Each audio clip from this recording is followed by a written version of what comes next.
नमस्कार, म DB Gurung, beauty therapist. तपाईहरुले योभन्दा अगाडि अरु भिडियोजहरु चाहिँ हेर्नु भएको होला। त्यसमा हामीले विभिन्न डिफरेन्ट टाइप्स अफ फेशियल किटको बारेमा चाहिँ डिटेलली बताएको छौं। ओके, सबैको एक अर्कासँग चाहिँ जस्तै एउटा फेशियल किटको इन्फर्मेसन प्रोडक्टमा र साथसाथमा अरु फेशियल किटहरुसँग पनि लिंकिङहरु चाहिँ छ। यसको डिस्क्रिप्सन चाहिँ यसैमा पनि एड अन गरेको छौं भने चाहिँ तपाईले नेपाल आवाजको चाहिँ युट्युबमा गएर पनि कतिवटा चाहिँ अरु डिफरेन्ट जतिवटा यसको च्यानल्सहरुमा चाहिँ हामीले डिटेल राखेको छौं, त्यो सबै चीज हेर्नु पनि जरुरी देखिन्छ। एज अ कस्टमर होस् या एज अ ब्युटिशियन होस्, इन्फर्मेसन राख्नु इम्पोर्टेन्ट हो र right information is important always. हामीले जति यहाँ इन्फर्मेसन्स दिइराखेको छौं यो एकदमै करेक्ट छ है। कुनैलाई चाहिँ एकदम न हाइपोथेसिस छ न चाहिँ यसलाई अतिशोक्ति गरेर चाहिँ प्रस्तुत गरिएको छ। जे रियल फ्याक्टमा छ त्यो सबै चीजहरु चाहिँ रियली जे रिजल्टहरु आउनेवाला छ या आउनु सक्छ, जसरी प्रोडक्टहरु डेभलप भएको छ त्यही अनुसार चाहिँ रियल कुराहरु गरेको छौं। ओके, सो हामी चाहन्छौं कि यो सबै भिडियोजहरु तपाईले हेर्नुस् र चाहिँ चाहे त्यो नलेज होस् चाहे स्किनको प्रब्लम होस् सबैलाई चाहिँ सल्भ गरौँ। ल आज अगाडि बढौं। हामी चाहिँ ब्युटी बेसिक्स बाइ नाज को 24 क्यारेट गोल्ड फेशियल किट। सो आज हामी ब्युटी बेसिक्स बाइ नाज को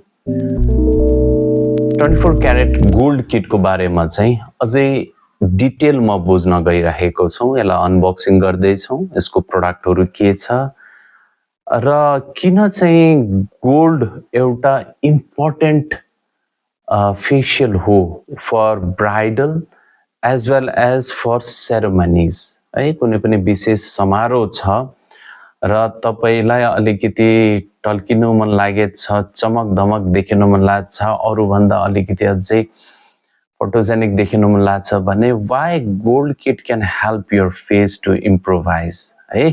त यसलाई चाहिँ हामीले अनबक्सिङ चाहिँ भर्खर यसको प्लास्टिक मैले चाहिँ निकालेको हौं ताकि त्यसको साउन्डहरु चाहिँ नआओस् भनेर।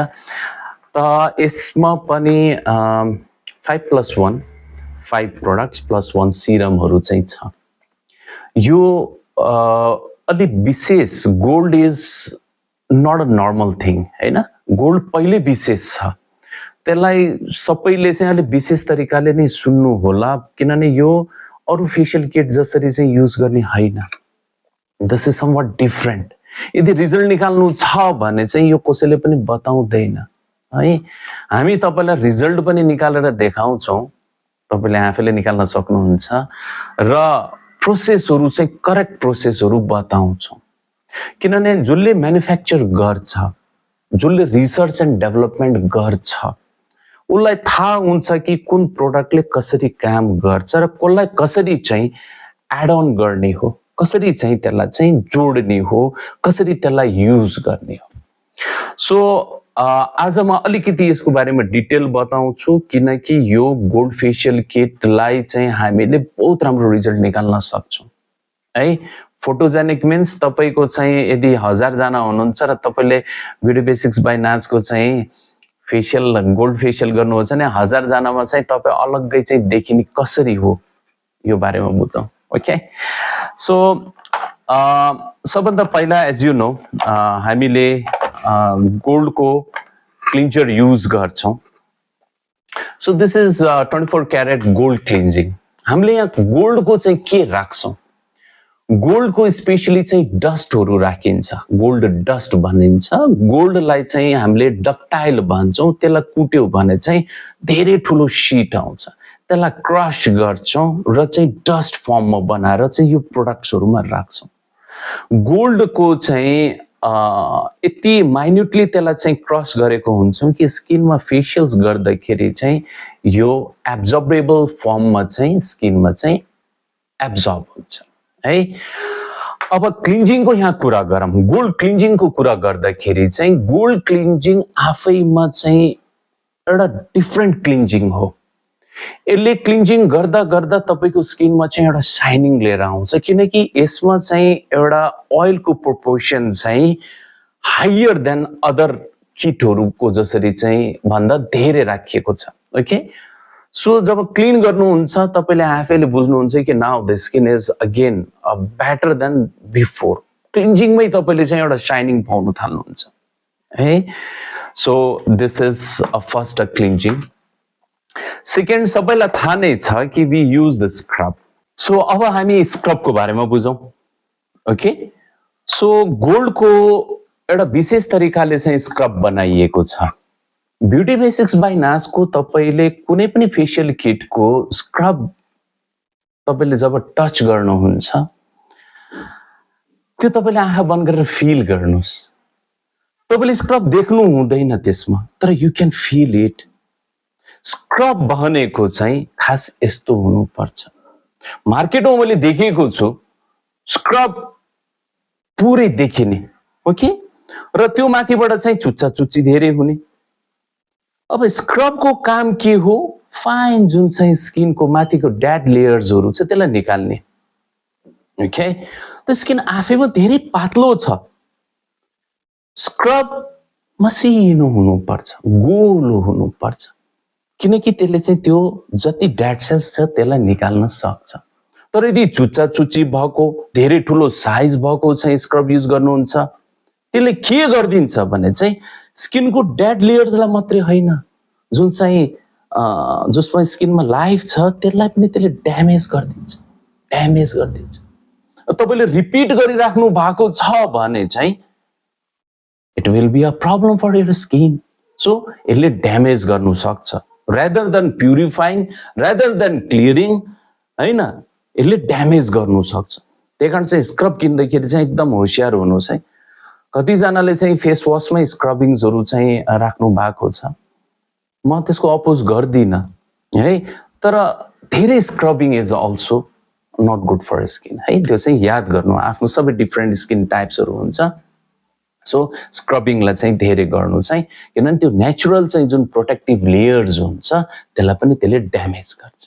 ओके, ल अब सुनौं है। त यो दुईटा प्रोसेस त तपाईको सेम भयो।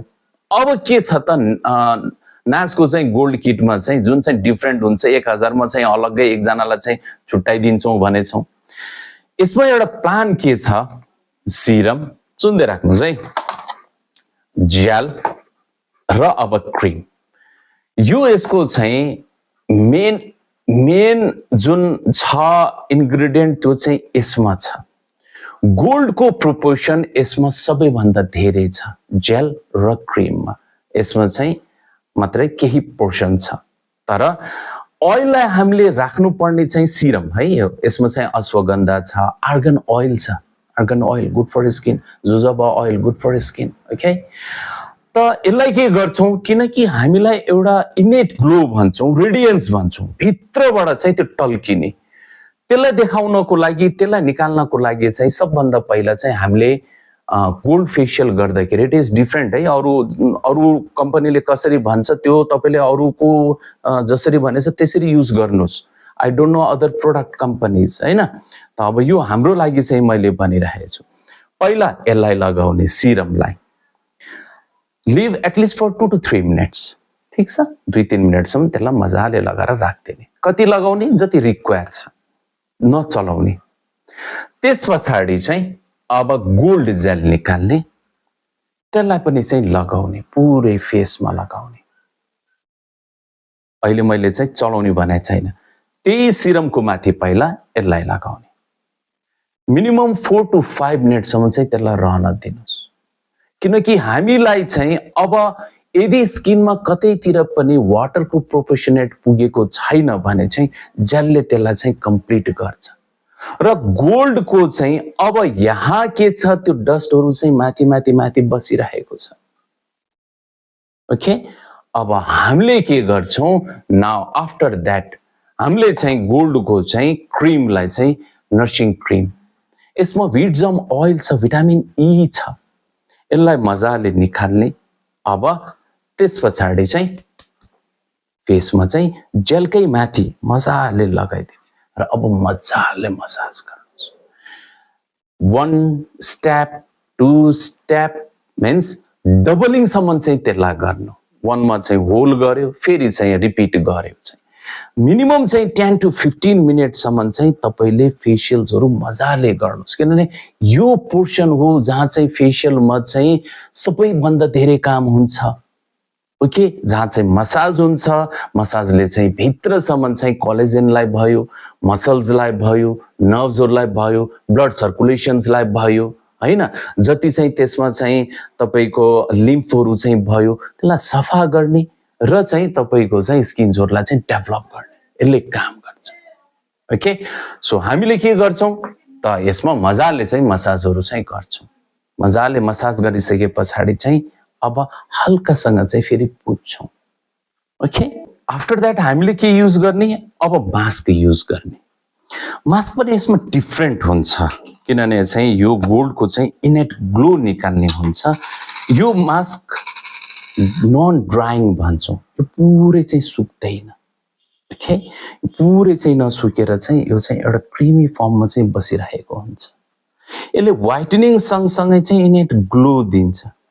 लगाउने एटलिस्ट 10 to 15 मिनेटसम्म राख्यो र फेरि चाहिँ जुन तपाईले गज युज गर्नुहुन्छ या चाहिँ टवेल युज गर्नुहुन्छ है, त्यसले चाहिँ बिस्तारै चाहिँ पुछ्ने, बिस्तारै पुछ्ने। ओके, सबैलाई चाहिँ बिस्तारै पुछिसकेपछि नाउ फेरि चाहिँ हामीले चाहिँ थोरै चाहिँ फेरि सिरम लगाइदिन्छौं। ओके, सिरम लगाउनु जरुरी छ। अब सोध्नु होला चाहिँ के gold facial kit is for all skin type? मैले बताइसके यस, नम्बर 1। तर हामीले चाहिँ एउटा ग्लो लिएर आउने भएको कारणले चाहिँ गोल्ड चाहिँ अलिकति फेयर सावला भन्दा अलिकति चाहिँ जुन गोरो स्किन छ त्यसमा बहुत राम्रो रिजल्ट आउँछ है, धेरै राम्रो रिजल्ट आउँछ। तर धेरै डार्कने स्किन छ भने चाहिँ धेरै टल्किने भएको कारणले चाहिँ डार्क स्किनलाई चाहिँ तपाईले व्हाइटनिङ फेशियल किट गराइदिनुस्, जुन चाहिँ मैले अस्ति बताएको छु है। त त्यो चाहिँ राम्रो छ। यदि स्किन डार्क छ भने whitening facial kit for ceremony as well as for the bridal. गोल्डको एउटा चाहिँ अझै क्वालिटी के छ भने चाहिँ गोल्ड आफैमा चाहिँ एन्टी इन्फ्लामेटरी हो, गोल्ड आफैमा चाहिँ एन्टी एलर्जिक हो, गोल्ड आफैमा चाहिँ एन्टी एक्ने हो। किनकि जब बिहा गर्ने या चाहिँ कुनै सेरेमनीमा हुन्छ भने चाहिँ मेकअप्सहरु त युज भएको हुन्छ। मेकअप्सहरुले चाहिँ जनरली स्किन्सहरुको चाहिँ पीएचहरु चाहिँ बिगार्दिएको हुन्छ। So it is going tender for the problems like कहिले चाहिँ पिम्पल्स आउने हुन्छ, एलर्जी आउने हुन्छ, इरिटेसन हुने हुन्छ। गोल्डले त्यो सबैलाई पनि कन्ट्रोल गर्दिन्छ है। That's why gold is a gold के है, अरूले गर्नु सक्दैन जुन चाहिँ गोल्डले गर्छ। सो आई अगेन रिक्वेस्ट, आज चाहिँ तपाईले गोल्डको बारेमा चाहिँ सुन्नु भयो। यसले स्किनलाई रिजुभनेट गर्छ, यसले चाहिँ स्किनलाई ग्लो दिन्छ, रेडियन्ट दिन्छ भित्रबाट चाहिँ, र फोटोजेनिक बनाउँछ। So photogenic means different from the others, अरु भन्दा राम्रै कसरी देखिने। ओके, सो थ्यांक यू आजको चाहिँ यो फेरि भिडियो हेर्नुको लागि। हामीले एउटा गोल्ड किटहरु भए, जसरी चाहिँ हामीले rose and wine facial kit, diamond facial kit, र अब अर्को चाहिँ फेरि kit fruit facial kit for blemishes, त्यो चाहिँ पनि हेर्न नबिर्सनु होला है। यति भन्दै आज बिदा माग्छु, धन्यवाद।